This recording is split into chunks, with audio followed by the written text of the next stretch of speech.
And I'll say it again, this market will be defined by an inability to source product. It's coming, it's happening in real time right now. Look, ad nauseum, this is what I've been talking about for long over a year. And when I talk about supply becoming difficult to get, I'm not talking about today, or even tomorrow. I'm talking about 6 months from now, because when you acquire product these days, it's a long-term endeavor. It's 90 days, 120 days. It's putting money up front. It's securing product, hedging, and running logistics. I've been talking about this. The buzz phrase I've been using is that this market will be defined by an inability to source product. Well, let's take a step back and realize for a second that we're not the only people at the party. And I think it's naive to believe that only those participating in the North American bullion acquisition game are the only participants. What you're seeing globally with inflation in the United Kingdom at the highest level it's been since World War II, 30-year highs in Germany, highs in Japan, you're seeing inflation across the globe, all over the place. You're seeing actions by governments like Trudeau, freezing bank accounts for people donating $50 on GoFundMe. You're seeing whole countries being kicked out of the SWIFT system by a weaponizing of the dollar. You have woken up globally a whole swath of investors who wouldn't know a gold and silver coin if it fell on their foot. And now they're all competing for the same small pool of product that we're trying to get, that we used to have no problem getting when you're talking about the United Kingdom or South Africa or Australia or Austria. These were items that were so easy to get. As I've said before, I used to have distributors, large distributors who would represent these sovereign mints and call me up and they'd say, listen, Andy, let me put 50,000 coins in your warehouse. And I'd say, I don't need them. I said, we don't need them. But they'd say, listen, I'll send them to you, put them in your warehouse, use them if you need them. If not, we'll pay to have it shipped out. This was commonplace. We would house large swaths of inventory that wasn't even ours in anticipation of either using it or allowing them to have it shipped out. It was great. We always had plenty of product. Those days are long gone. And getting product now, you're out into April, May, and June on any of the distributors. And so, I've been doing this for a long time, Elijah. I've been doing this since I was 19 years old in 1989, and I've seen a lot. And I often say I'm a lot more wise than I am smart. Wisdom is something that you achieve through repetition and time. And I've never had a more difficult time in 32 years acquiring product. Over that time frame, I've made a lot of friends in the industry, friends that are not part of my company. And I talk to them, and several of the distributors that I talk to are telling me that sovereign coins are just not available, period. And you're talking 5 or 6 major mints: US, Canada, Austria, Australia, South Africa, United Kingdom. They're not available. And if they are, you're buying them into May and into June. And so there's a great deal of uncertainty as a precious metals company right now, buying product from across the globe 90 to 120 days in advance, paying the highest premiums we've ever paid in our career, hedging that, and then running logistics deep into the summer, wondering what will happen. And so I'll say this and I'll say it again. This market will be defined by an inability to source product. It's coming, it's happening in real time right now, as globally we are in competition for a very finite pool of product that is being gobbled up by people across the globe, not just here in North America, and in a stark difference to what it has been in years past. So I would just simply say, where is it? It's being accumulated by people like you and I all around the globe, and it's a bidding war. So I feel sorry for small coin companies and coin shops who aren't at the top of the food chain, who don't have the ability to spend millions of dollars to hedge it, to run logistics. Hedging alone is sophisticated and dangerous if you don't know what you're doing. Like, for example, what happened in the nickel market, if we're selling short 100,000 ounces because we bought 100,000 ounces and the price spikes, even though it goes up on what we have in our inventory, we get margin calls on what we sold short. It's dangerous, and you can end up really getting in trouble if you don't know what you're doing. And so the smaller and mid-sized companies who don't hedge, who don't have relationships and the ability to write checks for millions of dollars to buy product 3 months in advance, they're dead in the water. They're not going to get any product. The distributors will pass them by in favor of the 4 or 5 or 6 big companies in this industry who have the ability to do that and to make it easy on the distributors who are happy to sell it 4 months in advance or 3 months in advance to receive everything up front. And their job is then done and they can work on allocations into the fall. That's really what's happening right now. So where is it? It's been accumulated. And when we get it in, it disappears as fast as it came in. And I don't think you've seen anything yet.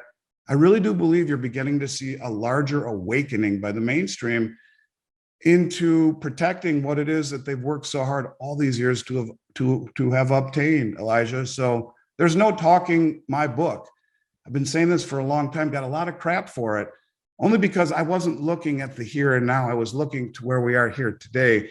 And when I say this, I'm looking to where we will be in September and October.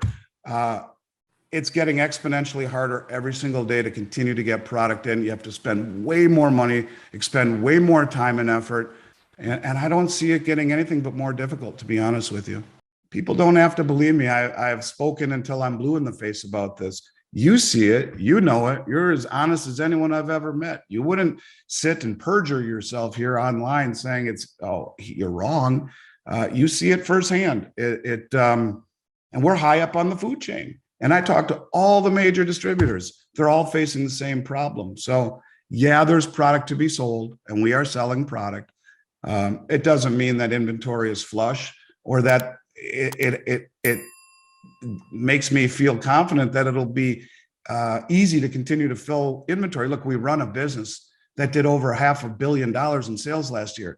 So we are very high up on the food chain, and we're constantly buying product.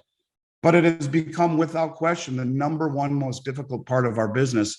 And it's only getting tougher since I started talking this way with you and your dad over a year ago. Well, look, the world reserve currency is supposed to be for everyone to use, not who we choose can or can't use it. There's, I don't know, a dozen plus countries right now that have some form of sanctions against them, whether it be kicked out of the SWIFT system or some sort of dollar-based sanctions. And when you weaponize the dollar the way that we have, you are waking a lot of people up into reasons to not use the dollar.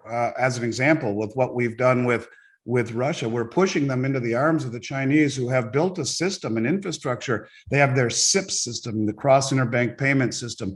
They have that mirrors the SWIFT. They have their Shanghai Gold Exchange that mirrors the COMEX. They have the Chinese Petro Yuan bond, which allows for settlement outside the dollar for energy. They have the Chinese digital yuan, which is being rolled out to 75% of human population in the new Belt Road Initiative. All of this is de-dollarizing. But to your question, I talked at length on many interviews, yours included, that when we left Afghanistan unharmoniously, the day after, Russia said, we will protect Saudi Arabia. I said publicly, that's the biggest story, bigger than gold being reclassified tier 1 reserve asset. The biggest story of my career. Since 1974, it's been the protection of the Saudi kingdom that has given us dollar hegemony, that has given us the world reserve status. And when you see Russia and Saudi Arabia sign a joint military cooperation agreement, but that's what we have with them. That is what has allowed the dollar to be the king, because the agreement we made in 74 with OPEC said you will value oil in dollars globally. And they have. Almost 100% of all the oil sold throughout all of the world has been valued in dollars for the last 50 years. When you see Russia now sliding in and saying, we'll protect you too with our hypersonic ICBMs, it's a massive deal. The day after they did that, they struck the same deal with Nigeria. And I talked at length about this. The two biggest OPEC producing countries in the world striking deals with Saudi Arabia. Well, just last week, We see China in negotiations for accepting yuan for their oil to China. And just the other day, Nigeria cut a deal with the Chinese government to accept yuan for oil. And so what you are seeing is a massive de-dollarization. And in chess parlance, the pieces are being moved into place to call check. And what's the dollar going to do? When you see OPEC negotiating with other countries to accept other currencies for oil, it's the beginning of the end of the world reserve currency status for the dollar. And to make things worse, you see our own Fed chairman who comes out publicly and says, well, there's room for two world reserve currencies, almost as if he's acquiescing to the reality that the weaponization of the dollar has created a lot of enemies and forced a lot of people into alternatives. And when you see Visa and MasterCard and American Express pull out of China, here's what's going to happen. You're going to start seeing oil denominated in yuan. You're going to see 75% of the world population using the digital yuan and the new Belt Road Initiative. You're going to see credit card companies that are going to spring up out of China where your bill will be in yuan and you'll pay it in dollars, but it'll come from a Chinese company. So the point of it is that we are, look, there's, I don't know how many people there are here in the West. We have 1 billion people in the West. There's 7 billion people in the rest of the world, Russia and Iran and China and India, all these people that are embracing a new system that we are forcing the hand. We are hastening the demise of the US dollar. And I think that's what people really need to pay attention to. To me, that is the biggest event. Now, if you take a step back and see all of this happening in a linear fashion and then realize, oh, by the way, the central banks reclassified gold as a tier 1 reserve and have been massively accumulating it since 2017, makes you wonder, did they know this was coming? Could they see the inevitability, the mathematics of it? I've seen it for a long time. People accuse me of talking my book. I'm not talking my book. The numbers this is smacking you in the face, and to not notice it, you're not paying attention. What has given the dollar its world reserve status is now being challenged openly. Nigeria just shot the first missile over the bow. And if you see China get the ability to buy oil for yuan, you've cut off 10% of all. Every 10% of all the world's oil comes from Russia. They're the second largest exporter in the world, the largest exporter of natural gas in the world that won't be settling in dollars. You get Nigeria and China to now start selling their oil for yuan, not settling in dollars. You just cut a massive swath of demand for the dollar, yet our government continues to print at will. So you have less demand and more being produced.